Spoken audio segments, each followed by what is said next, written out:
जो अपनी माँ की पेट में बच्चा पैदा कर दे उस कुल के हम नहीं हैं। हम तो राम के वंशज हैं। हम वो लोग थोड़ी ना है कि बचपन में जिस बहन के साथ हम खेलते हैं कूदते हैं और कल उनके पेट में बच्चा पैदा करते हैं। ये जिहादी मानसिकता के लोग हैं। इस मानसिकता को जितना जल्दी हम समझ जाएंगे उतना भला है हिंदू समाज का। कि जाओ अपने बाप परदादाओं से दोबारा पूछ लो कि 1947 में जब देश का बंटवारा हुआ था तो उन्हीं के बाप परदादाओं ने जमीन का एक टुकड़ा भीख के तौर पे इस्लाम के नाम पर मांग लिया था। तो यह भूमि हिंदुओं की पहले है, बाद में किसी और। वो विशेष समुदाय है कौन? हम मंच पे डरते हैं। वो विशेष समुदाय हम साफ कहते हैं अपने मुख से। वो विशेष समुदाय कौन है? वो कट्टरपंथी इस्लामिक समुदाय के लोग हैं। नमस्कार, आप देख रहे हैं हिंदुस्तान 9 और मैं हूं आपके साथ सुमित कुमार सिंह। इस वक्त हमारे साथ हिंदू इकोसिस्टम के सदस्य मौजूद हैं जो कि आज उत्तम नगर में कपिल मिश्रा के प्रोग्राम में आए थे। इस पहले जानेंगे कि ये पूरा प्रोग्राम क्या था, उसके बाद देश के अन्य मुद्दों पर इनसे बातचीत करेंगे। सबसे पहले तो यही जानेंगे कि आज का ये प्रोग्राम किन विषयों पर था और इसका उद्देश्य क्या है। सभी भाइयों को राम राम, जय महाकाल। भाई मैं आकाश गुप्ता, हिंदू इकोसिस्टम का एक सदस्य है। आपने सवाल पूछा कि ये कार्यक्रम किस विषयों को लेकर है। हिंदू इकोसिस्टम, इको का अर्थ है आवाज़। हिंदुओं की एक आवाज़ जो हम दिल्ली में देने की कोशिश कर रहे हैं। हमारे बड़े भाई कपिल मिश्रा जी जिन्होंने ये ठाना है, जिस तरह से यूपी में एक आवाज़ योगी जी की है, उस तरह से दिल्ली में एक नेता का अभाव है, एक चेहरे का अभाव है। उस चेहरे को हम पूरा करना चाहते हैं। तो मान्यवर कपिल मिश्रा जी एक हिंदू इकोसिस्टम करके लेके आए, जिसका एक ही उद्देश्य है हिंदुओं का साथ हिंदुओं के लिए, हिंदू भाईचारा हिंदुओं के साथ। ये भाईचारा किसी और जिहादियों के साथ नहीं है, ये भाईचारा हिंदुओं का हिंदुओं के लिए है। तो इसका मूल उद्देश्य हिंदू भाईचारा को बढ़ावा देना है और हिंदुत्व को बढ़ावा देना है। जिहादियों की उस क्रूर मानसिकता को दिखाना भी है जो समाज में घोल रहे हैं, चाहे वो लव जिहाद हो, चाहे वो सड़क जिहाद हो, चाहे वो मजार के नाम पर जिहाद हो। क्योंकि जिहादी तो जिहाद करेंगे, वो रुकने वाले नहीं हैं। इसलिए हमारा कर्तव्य बनता है इस राष्ट्र, ये पितृभूमि हमारी भारत माता, कि हम जिहादियों को ये भी बताएं कि उनका पाला किन लोगों से पड़ा है। हम महाराणा प्रताप के वंशज हैं, हम शिवाजी के वंशज हैं, हम कुल मिला के भारत भूमि के वंशज हैं। ये भूमि पहले हिंदुओं की है और किसी के बाप की नहीं है।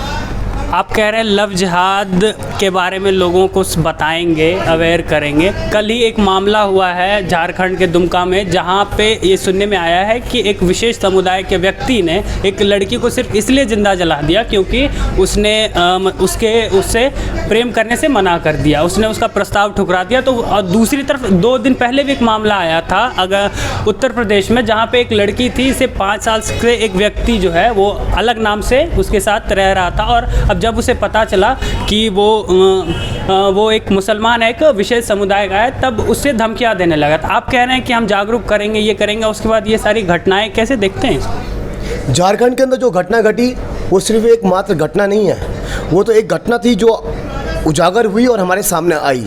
अनेक ऐसी घटनाएं हो रही हैं। पहली बात मैं आपसे ही कहना चाहूँगा, वो विशेष समुदाय है कौन? हम मंच पे डरते हैं। वो विशेष समुदाय हम साफ कहते हैं अपने मुख से। वो विशेष समुदाय कौन है?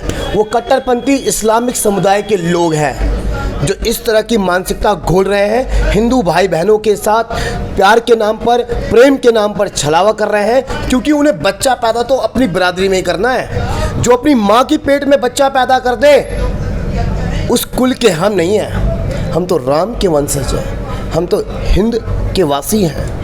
हम वो लोग थोड़ी ना है कि बचपन में जिस बहन के साथ हम खेलते हैं कूदते हैं और कल उनके पेट में बच्चा पैदा करते हैं। ये जिहादी मानसिकता के लोग हैं। इस मानसिकता को जितना जल्दी हम समझ जाएंगे उतना भला है हिंदू समाज का। आप कहते हैं जिहादी मानसिकता है, कुछ लोग कहते हैं नहीं ये तो बीजेपी का प्रोपेगेंडा है या कुछ उग्रवादी हिंदुओं का प्रोपेगेंडा है, और वो कहते हैं नहीं ये लोग डरे सहमे से लोग हैं। ये भी बातें हैं, क्या कहेंगे इस पे? क्योंकि लोग तो कहते हैं यदि उन लोगों को लगता है कि ये बीजेपी का प्रोपेगेंडा है तो अच्छी बात है। यदि ये बीजेपी का है प्रोपेगेंडा है, क्योंकि भारत की एकमात्र पार्टी भारतीय जनता पार्टी हिंदू हितों की बात करती है, जय श्री राम की बात करती है। कोई और पार्टी है जिसने जय श्री राम की बात कही हो? इस राष्ट्र में ऐसी पार्टियां हैं जो राम के अस्तित्व पर उंगलियां उठाती हैं। और यदि उन लोगों को लगता है कि बीजेपी का प्रोपेगेंडा है हिंदू राष्ट्र, तो हम नमन करते हैं भारतीय जनता पार्टी को कि जो हिंदू राष्ट्र की बात कर रही है और हिंदुत्व की बात कर रही है। यह देश पहले हिंदुओं का है, मैं बार बार कह रहा हूं, फिर बाद में किसी और के बाप का है। रही बात जो लोग जो जिहादी ये कहते हैं ना कि इस मिट्टी को सींचने में, भारत को आज़ादी दिलाने में उनके बाप परदादाओं का भी देन रहा है, मैं उनसे कहना चाहूँगा कि जाओ अपने बाप परदादाओं से दोबारा पूछ लो कि 1947 में जब देश का बंटवारा हुआ था तो उन्हीं के बाप परदादाओं ने ज़मीन का एक टुकड़ा भीख के तौर पे इस्लाम के नाम पर मांग लिया था। तो यह भूमि हिंदुओं की पहले है, बाद में किसी और। केजरीवाल कहते हैं कि वो असली हिंदू हैं क्योंकि वो सबको साथ में रखना चाहते हैं, और बीजेपी वाले नकली हिंदू हैं, वो दंगा कराती है। वो हनुमान जयंती के दंगे के बाद तो सर्वे करा रहे थे कि आप बताइए बीजेपी गुंडों की पार्टी है कि नहीं है। और अभी केजरीवाल गुजरात गए तो रुद्राक्ष पहन के ये सर पे तिलक लगा के वो अलग तरीके से सामने आ रहे थे। तो आप वो तो आपको नकली हिंदू बता रहे हैं, कह रहे हैं हिंदू तो अहिंसा करता है, हिंदू तो शांत रहता है। ये हिंदू हिंसा कब से करने लगे? भाई साहब, हिंदू अहिंसा का सबसे बड़ा पुजारी है। हिंदू धर्म कहता है हिंसा का त्याग करो, भेदभाव का त्याग करो और अपने आप को बलशाली बना लो। प्रकृति का नियम है, जो बलशाली है उसके साथ अहिंसा है, जो कमज़ोर है उसके साथ हिंसा है। रही बात केजरीवाल साहब की, केजरीवाल साहब भारतीय राजनीति के एक हास्यास्पद हो चुके हैं। उनकी जगहसाई दुनिया जानती है, चाहे वो न्यूयॉर्क टाइम्स का हवाला देते हो या जो भी वो बात रखते हो, उनकी बात को आज भारतीय विशेषकर हिंदू समुदाय सीरियसली नहीं लेता। मैं कहना चाहूँगा ये दिल्ली का बेटा अपने आप को कहते हैं और हनुमान भक्त अपने आप को कहते हैं। हनुमान चालीसा भी पढ़ने लगे। हाँ बिल्कुल बिल्कुल, ये कैसे हनुमान भक्त है? ये दिल्ली का कैसा बेटा है जो दिल्ली में नशे को परोस रहा है, शराब को बढ़ावा दे रहा है? ये कैसे गांधी भक्त है? अभी राजघाट गए थे ना, ये गांधी के उन उसूलों को भी तो सीख लिया होता जो नशे के खिलाफ थे। इनकी कथनी और करनी में बेहद अंतर है और जनता अच्छे से जानती है। जनता की गाड़ी कमाई का, पैसे का दुरुपयोग करना, प्रचार प्रसार करना, दिल्ली में विधर्मियों को, जिहादियों को, कट्टरपंथी इस्लामियों को बसाना इनका मूल उद्देश्य है, ताकि बंगाल की ममता की तरह इनका दिल्ली में वोट बैंक एक बिरादरी के द्वारा सुदृढ़ हो सके। इनका ये उद्देश्य है, हिंदू हितों का उद्देश्य इनका कतई नहीं है। वो तो कह रहे हैं ना कि वो तो महाराणा प्रताप के वंशज है। मनीष सिसोदिया के नाम में सिसोदिया शब्द को उन्होंने महाराणा प्रताप से जोड़ दिया है, और आप वो कह रहे हैं कि वो तो कट्टरपंथियों को बसा रहे हैं, ये बसा रहे हैं। मनीष सिसोदिया, केजरीवाल साहब और केजरीवाल साहब की पार्टी झाड़ू पार्टी, ये गैंग है जो देश विरोधी ताकतों में लगी पड़ी है। इनकी फंडिंग से लेके इनकी सारी चीज़ें, मैं तो ईडी और सीबीआई से ही कहना चाहूँगा इनकी फंडिंग पर भी विशेष ध्यान रखा जाए। इनकी पार्टी को आने वाला फंड कहाँ से आता है, क्या हवाला रैकेट्स तो नहीं है? रही बात जो आप कह रहे हैं कि महाराणा प्रताप के उनसे जोड़ रहे हैं मनीष सिसोदिया जी को, ये वो हिंदू है, कहते हैं ना जयचंद की औलादें यहीं पैदा होती हैं। तो केजरीवाल साहब वो जयचंद की औलादें हैं जो हिंदू समाज को तोड़ने में लगी हुई हैं।